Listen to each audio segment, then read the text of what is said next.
Good morning, dear students. This is lecture number 4. In lecture number 3 and 2, we discuss chemical bond and their types.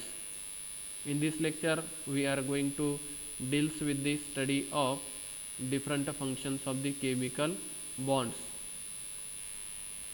First function of the chemical bond is peptide bonds formed between amino acid residues are responsible for formation of primary structure of protein molecules. Primary structure of protein is a linear structure of protein. The linear structure of protein is made up of long chain of polypeptide, and the long chain of polypeptide is made up of amino acid residues. While forming polypeptide chain, addition of amino acid residues take place, and added amino acids are linked together by peptide bonds. Peptide bonds are formed between carboxylic group of one amino acid and amino group of another amino acids, and these peptide bonds are responsible for formation of primary structure of protein molecules.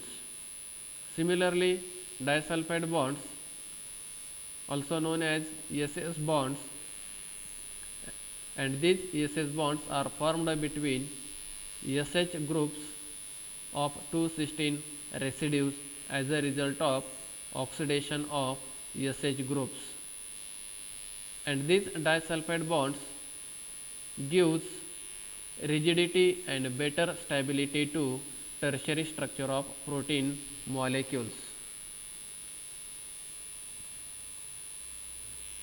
Non-covalent linkages like hydrogen bonds, hydrophobic bonds, and electrostatic bonds are responsible to provide rigidity to three-dimensional structure of protein molecules. The three-dimensional structure of protein molecule is a rigid structure of protein molecule, and the rigidity is due to the different non-covalent linkages. Hydrogen bonds formed between nitrogen bases gives stability to double-stranded DNA helix.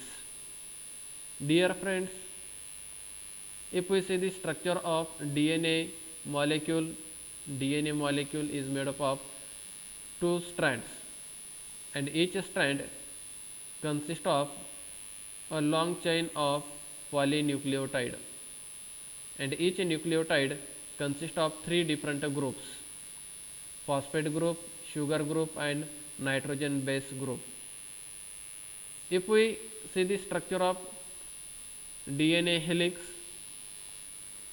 interior of the DNA helix consists of nitrogen bases, backbone is made up of sugar groups, and exterior of the helix consists of phosphate groups. Nitrogen base of a nucleotide of one strand forms hydrogen bonds with nitrogen base of nucleotide of another strand,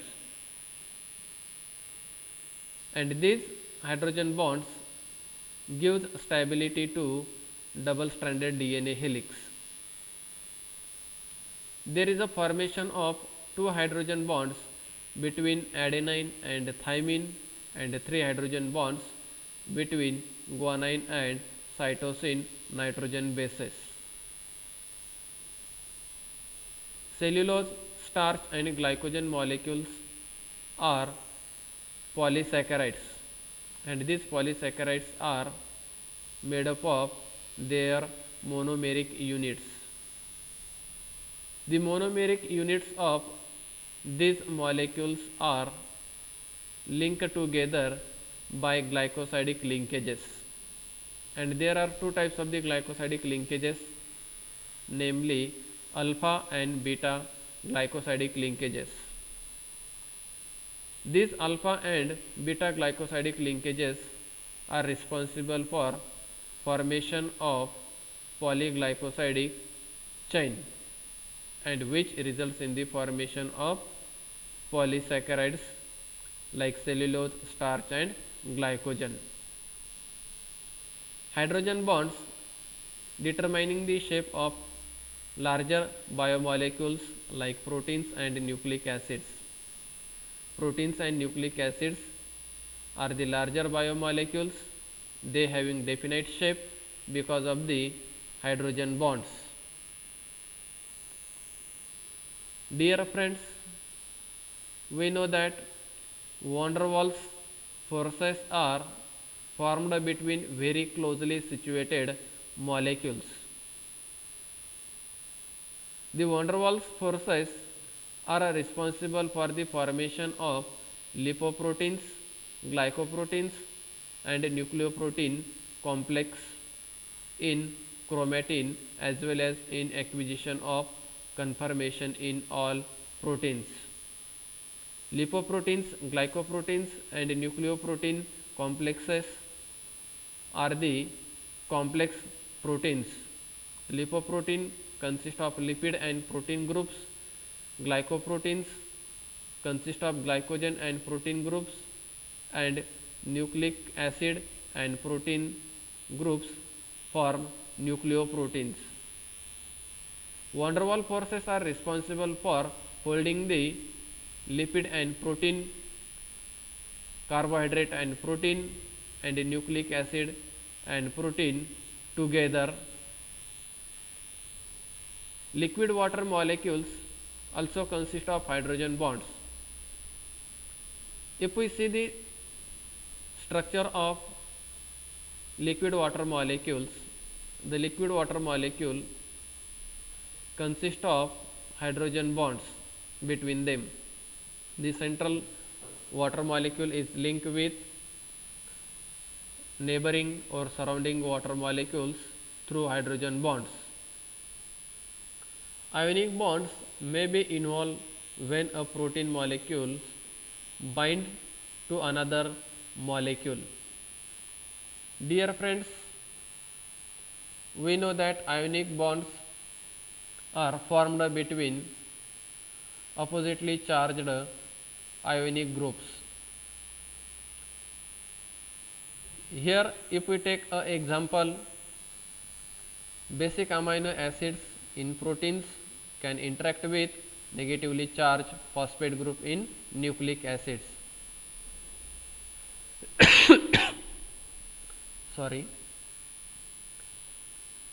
Basic amino acids are positively charged amino acids, and while forming ionic bonds, there is a attractive forces formed between basic amino acids in the proteins and negatively charged phosphate group in the nucleic acids, and there is a formation of nucleoprotein complex. Hydrophobic bonds prevents disrupting of the network of hydrogen bonds in water itself. If we see the structure of liquid water, the liquid water consists of hydrogen bonds between the water molecules, and these hydrogen bonds undergoes continuous formation and breakdown. Hydrophobic bonds prevents disrupting of the network of these hydrogen bonds. These are the different functions of the chemical bonds. Thank you very much.